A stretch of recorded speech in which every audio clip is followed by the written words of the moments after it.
So I've got my cream in a bowl. I'm making the filling now. There are a variety of different things that you can use for a filling. You could use chocolate ganache, you could use a buttercream, you can use a variety of different things. However, I'm going to be using fresh cream. So this is actually a light double cream. I'm not entirely sure how this is going to work out, but I thought I would give it a go. Normally I would just use a regular double cream, and if you want to play on the safe side, just use a regular double cream or a whipping cream. I'm also going to be adding some icing sugar.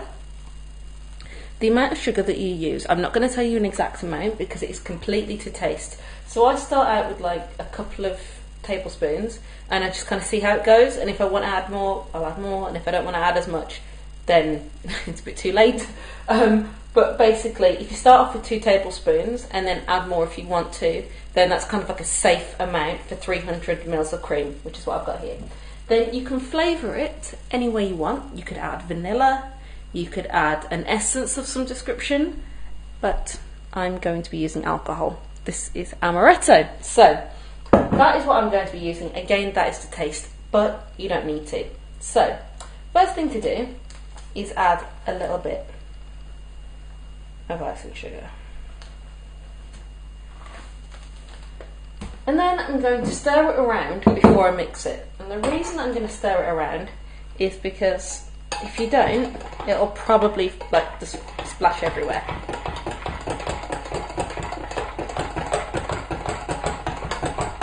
Okay, as you can see, that's kind of mixed in now. So I'm just going to switch this on, and it'll probably take a couple of minutes for it to become a bit stiff. I've been whipping for about 1 minute. It is absolutely not done, but now is a good time to test it to see whether or not the sugar content's right.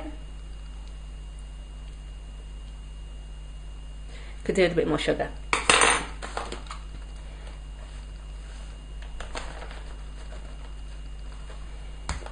And again, just mix it in first and then start whipping.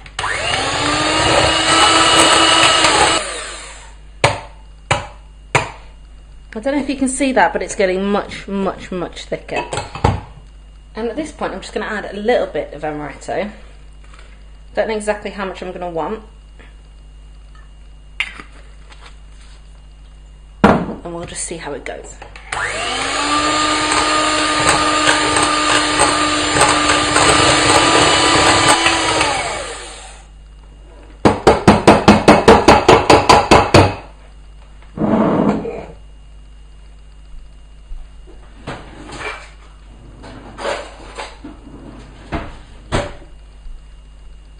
So my cream is done, and now I'll be able to smooth that out using my palette knife. So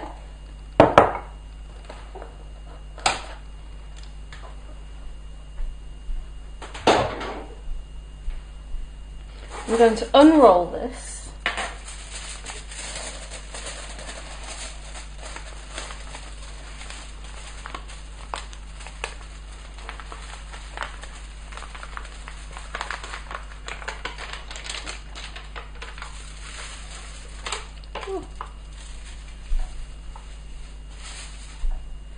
Now, I can feel that, and it's not 100% cool, but it's also not warm, and that's the important thing. So what I'm going to do is I'm going to spread out some of this filling on here. However, whilst I will go to the sides here, I will not go 100% to the top here, and the reason is as you roll, it pushes the filling towards the edge. Then once I've done that, I'll put it on a plate and I'll cover it in ganache and then stick it in the fridge. So let's just place some of that on here.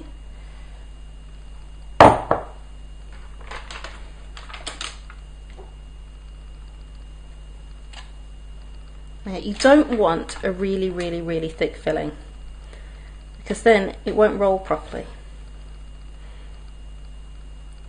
So you kind of want 1/2 centimetre thick, or just smaller than 1/4 inch.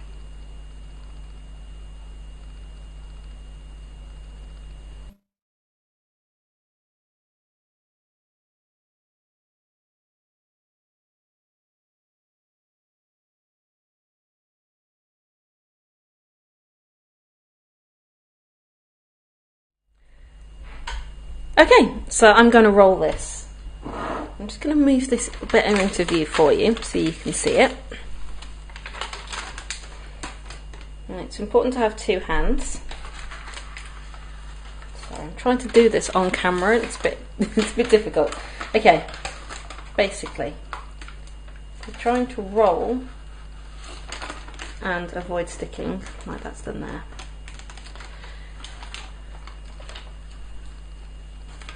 And keep it neat. You kind of want it to roll it so that it's the same width all the way across.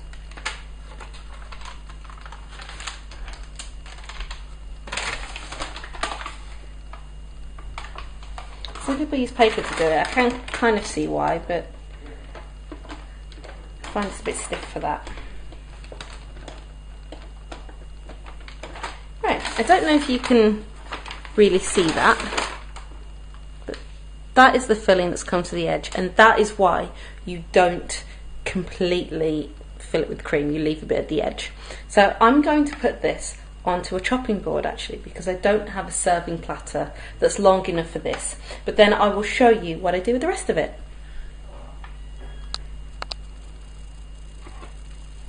Okay, I've got a ganache and a fork. The fork's to make the lines.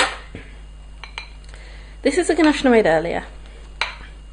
It's gone a little bit hard, so I've just mixed it up because we need it to have a nice smooth consistency to put onto the cake, because this is a really delicate cake, and if you try and put something on that's too hard, you'll try and drag it along, it'll just rip the cake. So hopefully this is going to be the right consistency. If not, I'll just have to put it in the microwave for a minute or two. So we shall see.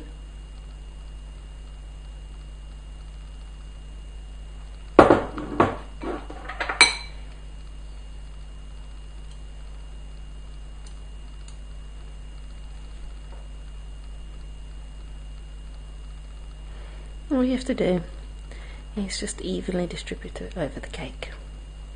So instead of making you watch me do this, because it's probably going to take about 10 minutes, I'll do it and then I'll come back and show you.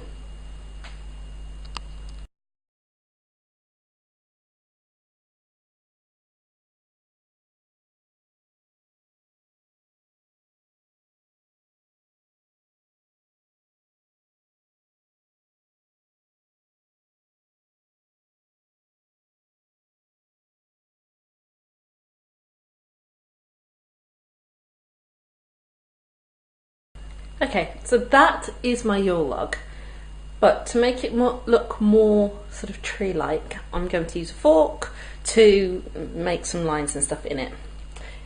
Because it's a Yule log, it doesn't need to be neat. Don't worry about trying to smooth out lines here. You're not looking for smoothness, you're looking for it to look like bark, and so the rougher it is, the more like bark it looks. So I'm just going to show you an example and then I'll fast forward through.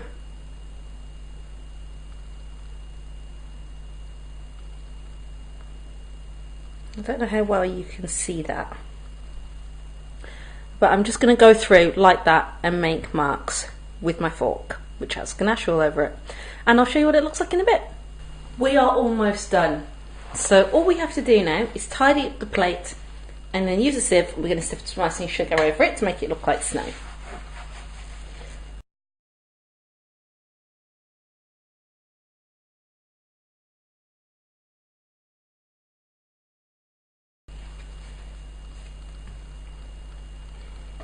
Right, I've tidied up the plate.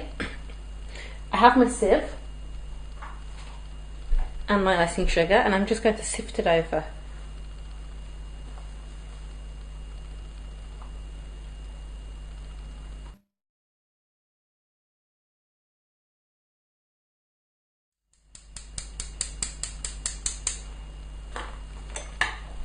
There we go.